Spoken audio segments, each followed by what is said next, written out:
హోటల్కి వెళ్తే పేటీఎం, షాపింగ్కి వెళ్తే పేటీఎం, ఆఖరికి కూరగాయల మార్కెట్కి వెళ్తే పేటీఎం, చివరికి ఎవరికైనా డబ్బులు ఇవ్వాల్సి వచ్చినా పేటీఎం.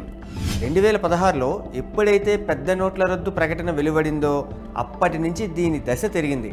అందరి నోళ్లలో నానింది, అందరి మొబైల్స్లో చేరింది. క్రమంగా ట్రాన్సాక్షన్స్ పెరిగాయి. కానీ ఏ లాభం?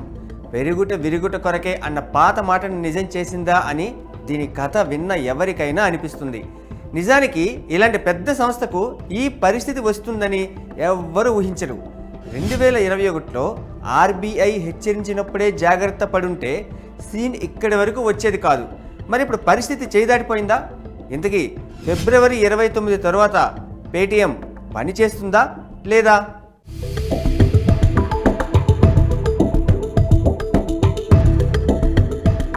పేటీఎం పరిస్థితి ఏంటి? దేశంలో ఏ ఇద్దరు కామన్ మ్యాన్ కలుసుకున్నా ఒకరినొకరు అడిగే ప్రశ్న ఇదే.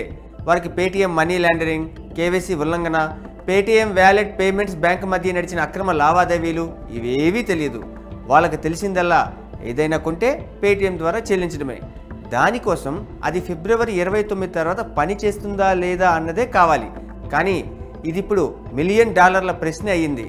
ఎందుకంటే పేటీఎం భవిష్యత్తు ఆర్బీఐ నిర్ణయం మీదే ఆధారపడి ఉంది. ఇంతకీ పేటీఎంకు ఇలాంటి పరిస్థితి రావడానికి కారణం ఏంటి? దీనికి బాధ్యులెవరు? ఈ సవాల్ను పేటీఎం ఎలా స్వీకరిస్తుంది? మళ్ళీ పూర్వ వైభవాన్ని తెచ్చుకోగలుగుతుందా?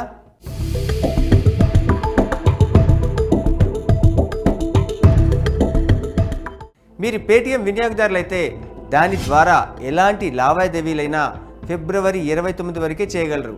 ఆ తర్వాత క్రెడిట్ కార్డ్ బిల్లు కట్టడం, ఫాస్టాగ్లు చెల్లించడం, డిపాజిట్లు, టాపప్లు చేయడం ఇలాంటివి ఏవీ చేయలేరు. ఎందుకంటే ఈ తరహా ఆర్థిక లావాదేవీలన్నింటినీ ఆపేయమని ఆర్బీఐ ఆర్డర్ జారీ చేసింది. బయటి ఆడిటర్లు సంస్థ పరిస్థితిని క్షుణ్ణంగా అధ్యయనం చేసి ఇచ్చిన రిపోర్ట్ ఆధారంగానే ఈ నిర్ణయం తీసుకుంది. మరి ఫిబ్రవరి 29 తర్వాత ఏం జరగనుంది? సెంట్రల్ బ్యాంక్ రిపోర్ట్ పైనే దీని భవిష్యత్ ఆధారపడి ఉందని చెప్పచ్చు. అందుకే ఆ తేదీపై అందరికీ ఆసక్తి నెలకొంది.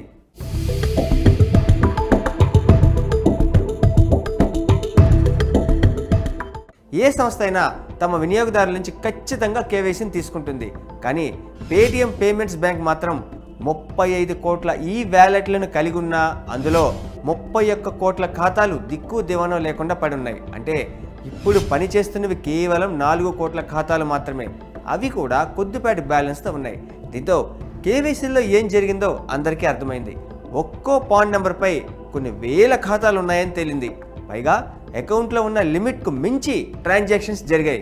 అందుకే మొత్తం వ్యవహారాన్ని తేల్చడానికి ఈడీ రంగంలోకి దిగినా ఆశ్చర్యపోనక్కర్లేదు.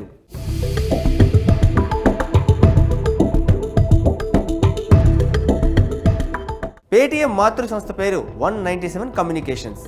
కేవలం 2 రోజుల్లో ఈ కంపెనీ షేరు 40% విలువను కోల్పోయింది. ఓవరాల్గా చూస్తే ఈ షేరు విలువ 77% పడిపోయింది. దీని దెబ్బకు ఈ సంస్థ మార్కెట్ రేంజ్ దాదాపు 30,000 కోట్లకు దిగిపోయింది.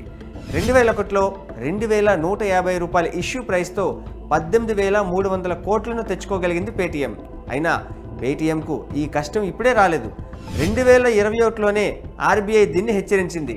ఈ సంస్థ లావాదేవీలు అనుమానాస్పదంగా ఉన్నాయని అప్పుడే చెప్పింది. కేవైసీల విషయంతో పాటు మనీ లాండరింగ్ గురించి వార్నింగ్ ఇచ్చింది.